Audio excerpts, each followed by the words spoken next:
साथ ही हुआ है कि दोबारा मिसाइल इसराइल के ऊपर,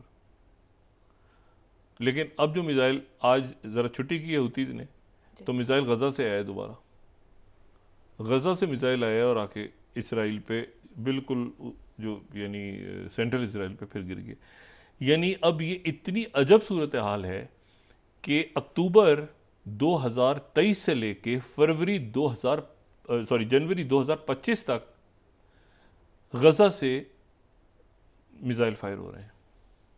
और आज 3 मिसाइल फायर हुए। वो कहते हैं कि जी 2 उसमें से रोक ली, एक गिरने में, यानी एक वो आयरन डोम भी उसको नहीं रोक सका, कोई भी नहीं रोक सका, एक गिर गया आके, और एक बिल्डिंग पे गिरा और बिल्डिंग जो है डैमेज हो गई।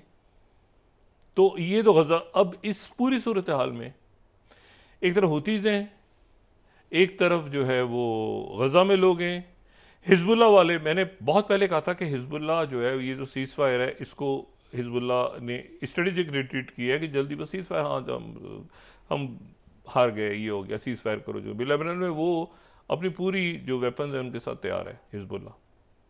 और बल्कि आज हिजबुल्लाह के जो लोग हैं वो ये कह रहे थे कि हम सैयद हसन नसरुल्लाह के बाद हम ज़्यादा मजबूत हुए हैं, क्योंकि उस वक्त हम कुछ गलतियां कर रहे थे कि जिनका हमें पता बाद में चला कि हमारे अंदर कौन से लोग हैं। कई उन्होंने लोग पकड़े हैं, कई उन्होंने जो है वो डिस्ट्रॉय किए हैं, ये जो टेलीफोन्स और पेजेस वगैरह। वो कहते हैं सैयद हसन नसरुल्लाह जो थे उस वक्त ये था कि बहुत ज़्यादा इन्फिल्ट्रेशन हो गई थी अंदर उनके दौर में, क्योंकि वो ओपन थे, मिलते थे हर एक से, मुलाकातें, ये वो, कभी अंदाज़ा नहीं था कि ऐसे हालात डेवलप होंगे। तो वो अब जो है वो क्लोज हो, मतलब हिजबुल्लाह ने बिल्कुल अपने आप को, बिल्कुल अपने सफ़ों के अंदर कई लोगों को तो पकड़ भी लिया उन्होंने। और वो ये कहते हैं कि हम यहाँ पे, तो वो जो सीज़ फायर है वो बड़ा इंपॉर्टेंट है। और इसलिए मॉस होस्टन भी वहीं है, सऊदी अरेबिया, वहाँ पे सऊदी अरेबिया का डेलीगेशन लेबनान में है, क्योंकि सऊदी अरेबिया जो है वो पूरी ये कोशिश कर रहा है, क्योंकि इससे पहले तो देखिए ना सीरिया के साथ एक मसला था, सीरिया लेबनान में घुसा हुआ था, और वो बशर उल असद के दौर में, जिसकी वजह से रफ़ीक हरेरी और ये सारे मामला हुए। उसके बाद सीरिया पुल आउट हुआ, तो सीरिया ज़रा बाहर है, तो सऊदी अरेबिया अब वहाँ पे लेबनान में मौजूद है। और वहाँ पे वो पूरी कोशिश, देखें Saudi Arabia, UAE, Qatar, Turkey, इन मुल्कों को नज़रअंदाज इसलिए नहीं किया जा सकता। एक तो इनकी ज़ाहिर है कि अपनी एक जियो स्ट्रेटेजिक और पॉलिसी, इन्होंने तामीर नौ करनी है। देखिए ना आगे जो रिकंस्ट्रक्शन है, यानी सीरिया तो तबाह हुआ है ना, लेबनान, और फिर जो गज़ा में हालात हैं, मतलब जो आपने रिकंस्ट्रक्शन भी करनी है, सिक्योरिटी को भी देखना है, उनकी सिक्योरिटी को देखना है, अपनी को भी देखना है, सारे मामला खत्ते के, इतना आसान नहीं होता। मुल्क जब देखें ना, कई फ्रंट्स मुल्कों ने खोले हुए हैं। ये मैनमेड क्राइसिस हमारे वाला तो कहीं पर भी नहीं चल रहा ना, कि खुद ही आपस में हंगर गेम्स। इस वक्त मुल्क अपने आप को आप देखें, अच्छा आप ये देखें कि वो इस वक्त पूरी कोशिश ये कर रहे हैं कि वो वहाँ पे ये सीज़फायर हो, और सीज़फायर होने के बाद फिर रिकंस्ट्रक्शन करनी है इन्होंने, फिर इन्होंने सिक्योरिटी के इंतजाम करने हैं, फिर इन्होंने गारंटीज लेनी है। उसमें रशिया भी आएगा, उसमें चाइना भी आएगा, सारे मुल्क आएंगे, पूरी दुनिया आएगी उसमें, कि भाई ये 2 स्टेट सोल्यूशन की तरफ मामला जाता है, क्योंकि ये चला गया ना, लिस्टें आ गई, तो फिर इसका मतलब बात आगे बढ़ गई।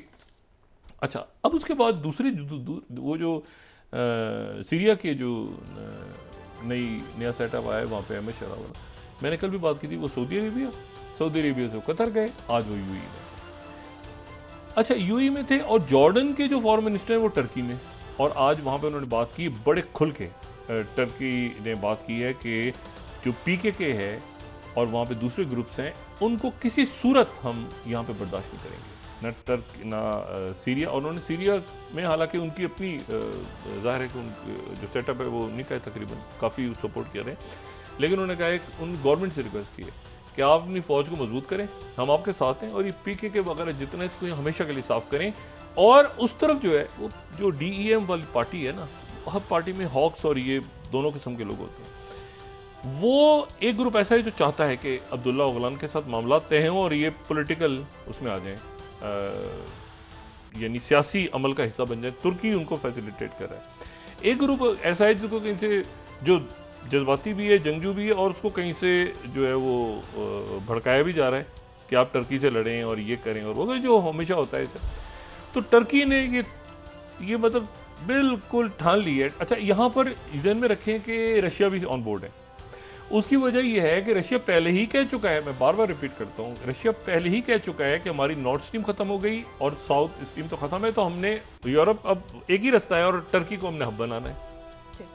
टर्की को हमने हब बनाना है। टर्की उन मुल्कों में से है जहां पर ट्रंप और प्यूटिन की पहली मुलाकात की कोशिश जिन मुल्कों में हो रही है उनमें टर्की भी है, कतर भी है, टर्की भी है, सऊदी अरेबिया भी है, यूएई भी है। लेकिन ये अरब मुल्क शायद ज़्यादा इंपॉर्टेंट है क्योंकि आईसीसी का जो वारंट है वो इन मुल्कों ने साइन नहीं किया उस पर, प्यूटिन से ट्रैवल इजीली कर दिया। तो बात ये सारी कि ये एक तो कनाडा के प्राइम मिनिस्टर गए, ठीक है, उधर राइट विंग गवर्नमेंट की आज मुलाकातें शुरू हो गई ऑस्ट्रिया के अंदर। ये वो राइट विंग है जो कि प्रो रशिया है और ये अगली गवर्नमेंट आके कैसे ट्रंप को निपटाएगी ये देखना है। आज इनॉग्रल होनी है अभी थोड़ी देर के बाद, ट्रंप के सर्टिफाई हो जाएंगे ट्रंप। और अब वक्फा लें, उसके बाद ज़रा बात करते हैं कि वो जनाब ब्लिंकन साहब पहुँच गए साउथ कोरिया में, और साउथ कोरिया की जो एंटी करप्शन पुलिस है उसके और सदारती गार्ड्स के दरमियान लड़ाई हो रही है। वो कहते पकड़े हो गए तक पास नहीं आना, वो पकड़ेंगे पास नहीं आना। अब बाइडेन सेक्रेटरी ब्लिंकन ने किसकी मजम्मत करनी थी और किसकी तारीफ करनी थी?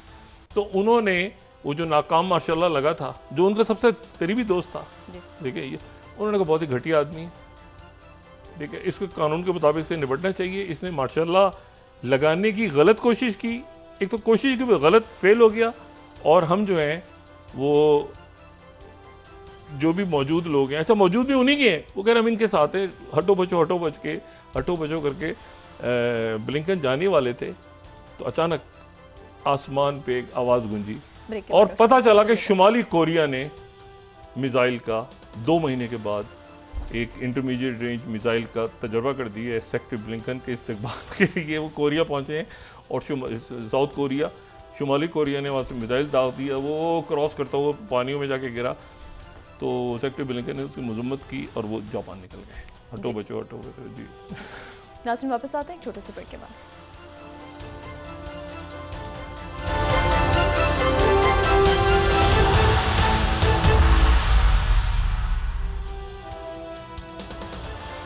वेलकम बैक नाज़रीन। डॉक्टर साहब, इस्लामाबाद हाई कोर्ट ने बानी पिटाई के खिलाफ तोशाखाना 2 केस को मजीद इंक्वायरी का केस करार दे दिया।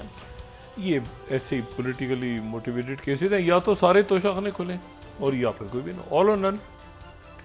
और ये वैसे ही केस है जैसे वो राना सनाउल्लाह साहब के बनी, उनके इतने से बैग में इतनी सारी पता नहीं चर्च निकल आई थी। ये पॉलिटिकली मोटिवेटेड केसेस हैं, इनको ख़त्म होना चाहिए।